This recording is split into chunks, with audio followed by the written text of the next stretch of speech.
Hi, I'm Lee Grissom, and this is my second submission for my creativity journal.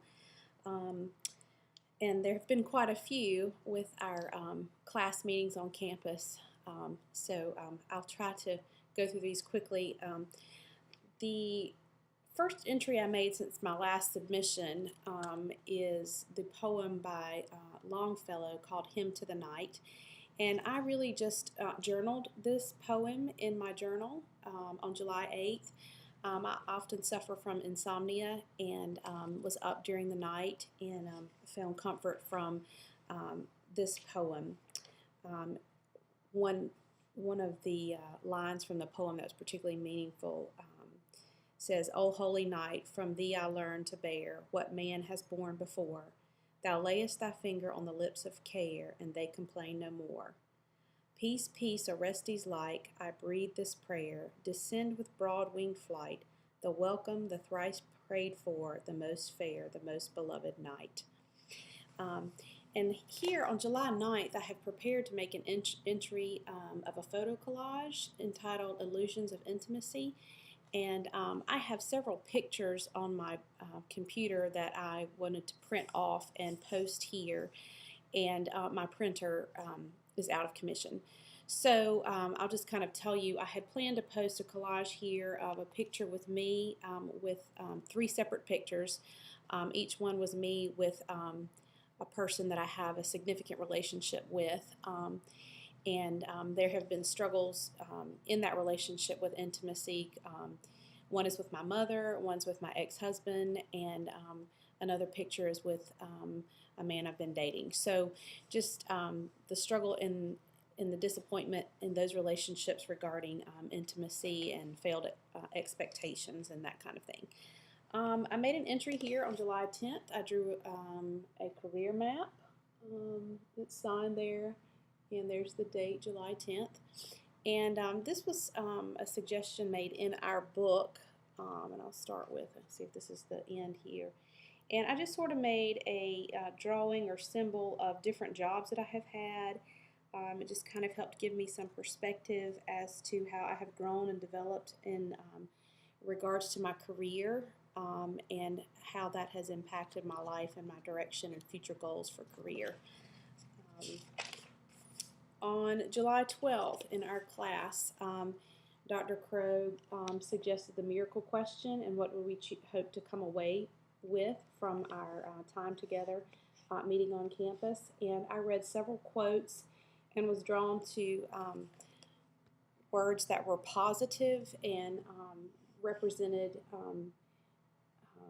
characteristics and feelings and emotions and thoughts that I wanted to be in my life. So they're just positive words to think on, sort of some cognitive behavioral therapy there, just choosing to replace negative thoughts with positive thoughts, and these were just some words that represented those positive thoughts. The art therapist, I think her name was Kristen, had us draw a drawing of our safe place drawing, and this is my bathroom.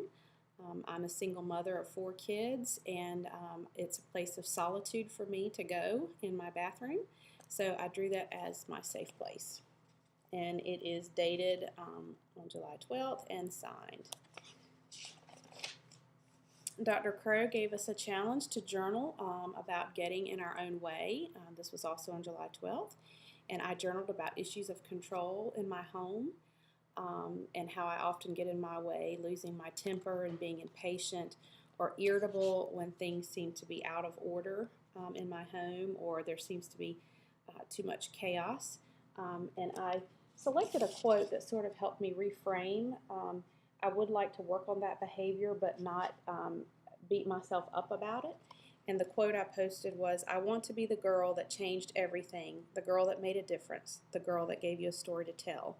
So in our home, I want it to be a place of peace and order and refuge for me and for the children. And so I see that as a good aspiration, but want to temper my negative responses when everything's not perfect, as it certainly won't be in a house with 4 young children. Also on July 12th, we were encouraged to make an aluminum a sculpture out of aluminum foil, and I sculpted a ladder. And these are the sentences that I wrote, or the phrases that I wrote to represent, to explain what the ladder represented for me in overcoming fear. This was on July 12th. Also, during our meeting, I was particularly interested in something I read in the text about lines of feelings, and just sort of played around with that a little bit. Chose different colors and shapes of lines that I felt like represented emotions that I might be feeling at times of peace and well-being, in times of decision making when decisions or what seemed to be the correct choice was unclear, how I feel when angry or things seem unfair, a black line to express closed, off, or hopelessness, and then kind of a drooping blue line to express sadness and loneliness. Then, of course, not long after that, after I made that entry on July 15th, the therapist that visited us that day had us do an activity, and this is a response to that activity that she suggested for us there. I'm sorry, it's just this side. And that is dated July 15th and signed. I made an entry of a couple of activities that I wanted to remember that we discussed on our meetings together on campus. One was the anxiety bucket and the thermometer to assess the level of emotion that I might be feeling at any certain time, anxiety or sadness or joy. I also spontaneously during our session together made an entry of a abstract family portrait, and just drew some symbols there to represent people in my family. There's a black rock there in the center with a D that represents my dad. There's an orange tornado that represents my mom to me. I drew a black sheep to represent how I see myself, and I drew a little brown puppy to see how to represent how I see my sister in our family. I then drew the black sheep on top of the rock to represent support, and then I drew the puppy at the base of the tornado, sort of to represent an effort to calm or acquiesce or soothe the chaotic emotions that my mother might often express. Then on the next page, we were asked to journal about an issue that we were struggling with, or had been struggling with in the previous 2 weeks, and then we shared it with our group, and then our group came up with a word that was a common emotion amongst all of our experiences, and then as a group we formed a sculpture to represent that word, and our classmates had to guess what emotion our sculpture represented. Then recently we were asked in one of the lectures by Dr. Crow to reflect on our roles, the roles that we play most often. For me, that would be mom. A role that I do not assume that I once did is that of wife, since I'm divorced. Roles that I'm most comfortable with, I listed as mom, student, teacher, and friend. Roles I'm less comfortable in, I listed as daughter, sister, and girlfriend. And sort of to represent that, I drew 3 umbrellas. These roles, some of them are authoritative roles. I'm in a role of authority, which is represented by the red umbrella. Some roles are submissive roles for me, which I indicated by the blue umbrella.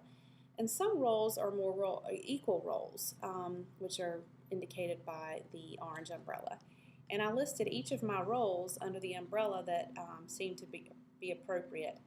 And I put the girlfriend role sort of ambiguously between the submissive and equality role, not really sure, maybe which is why I'm not comfortable in that role, not really sure how to live that out. And then the last submission I have in my creativity journal is the family sculpting activity. This was from our discussion board post for Unit 5, and we were asked to select an activity from drama, movement, or dance in Unit 5, and then to summarize and give instructions and list materials that we would use in that activity, and I chose family sculpting. So that is my last submission for Creativity Journal. This journal has been very helpful in gaining personal insight for me and direction of where I'd like to go, goals I'd like to work on.